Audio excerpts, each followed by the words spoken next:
Very good morning, modern stars. How are you all? I hope you all are fine and enjoying your studies at homes. Students, take out your science books and open your chapter 10, Sun as a Natural Resource. What is sun and what are natural resources?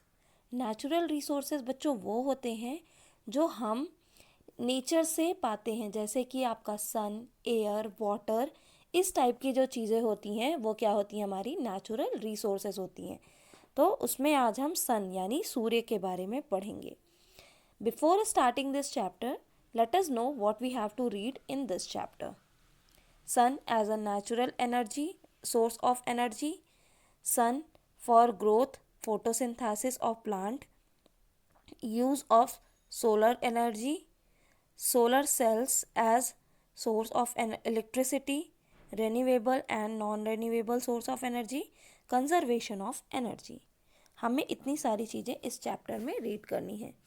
सो आइए पढ़ते हैं अपना पहला topic इस chapter से, sun as a natural source of energy. The sun is a star. It gives out heat and light. It does not have a solid sphere but is a all ball of hot gases. It is at the center of the solar system. The sun is appear big as it much closer to the earth than any other star. सन जो है वो एक star है। आप सबको पता होगा सन क्या है बच्चों, एक तारा है जिसे हम बर्निंग स्टार, जलता हुआ तारा भी कह सकते हैं। और ये हमें हीट और लाइट दोनों चीज़ें देता है। ठीक है, ये हमें प्रकाश और गर्मी दोनों देता है, ऊर्जा दोनों देता है। और इसका जो सरफेस है ये देखने में गोल ज़रूर दिखता है बच्चों, लेकिन ये गोल होता नहीं है, ये बॉल टाइप का नहीं होता है। इसमें दरअसल क्या होता है कि जलती हुई गैस होती हैं। ठीक है, आपने solid, liquid and gas chapter में गैस के बारे में पढ़ा था ना। तो इसमें क्या होता है, जलती हुई गैसेस होती हैं, means burning gases, hot gases होती हैं, जिसकी वजह से ये गोल दिखाई देता है। और क्या है, ये सोलर सिस्टम के एकदम बीच में होता है। सोलर सिस्टम क्या होता है, हमारे 9 प्लैनेट्स, जो हमारे 8 प्लैनेट्स जो सन का चक्कर लगाते हैं, उनके बीचों बीच ये होता है। मीन्स ये आपका सन यहाँ होता है और प्लैनेट्स इस तरीके से आपके 8 प्लैनेट्स चक्कर लगाते हैं। सो ये क्या है, हमारा सन है। ओके, एंड नेक्स्ट बीच में हमारा सन होता है। और ये इतना बड़ा इसलिए दिखता है क्योंकि ये सबसे पास वाला तारा है। बाकी जितने भी तारे हैं सब बहुत दूर हैं, जितने भी स्टार्स हैं वो बहुत दूर हैं, बस सन एक ऐसा है जो बहुत पास में है।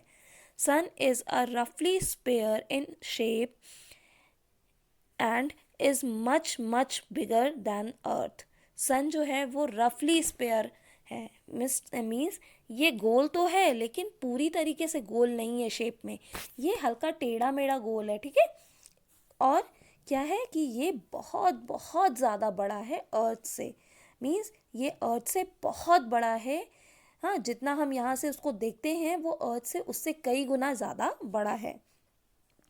It is burning continuously and this helps to see things. ये जो है हमेशा बर्न करता रहता है, मीन्स जलता रहता है, इसी वजह से हम चीज़ों को देख पाते हैं और साथ में हमें गर्मी महसूस होती है।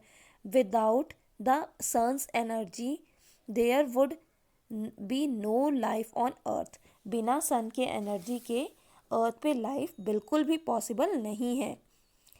The energy obtained from the sun is called solar energy. Sun से मिलने वाली एनर्जी को हम सोलर एनर्जी कहते हैं। सो आई होप आपको समझ में आया होगा कि sun as a natural source of energy में क्या क्या है। सन जो है वो एक तारा है जो हमें लाइट और हीट देता है। ये बड़ा इसलिए दिखता है क्योंकि ये अर्थ से बहुत पास में है, सबसे पास वाला तारा है।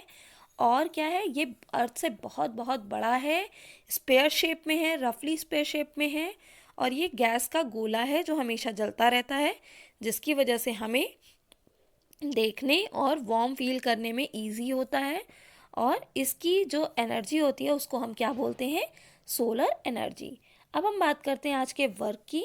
सो स्टूडेंट्स, सबसे पहले आप अपनी कॉपी में आज की डेट डालेंगे and then chapter 10 sun as a natural source of energy, natural resource डालने के बाद में आप कीवर्ड्स अपनी कॉपी में राइट डाउन करेंगे। पहला कीवर्ड क्या है बेटा आपका? Fuel, something which burns that gives out energy, ठीक है। नेक्स्ट है आपका revolution of earth, movement of earth around the sun, orbit, a fix path, renewable resources, the source that can be renovate easily by natural process of natural process and short time, non renewable sources that cannot be renewed in short time, ठीक है। exhausted means used up। इसको आपको अपनी copy में right करना है, आज की डेट और चैप्टर का नंबर एंड नेम लिखने के बाद में साइंस कॉपी में आप इसे राइट करेंगे। आई होप आपको आज का टॉपिक समझ में आया होगा। कल हम नेक्स्ट टॉपिक रीड करेंगे। तब आज के लिए इतना ही। Thank you. Have a nice day.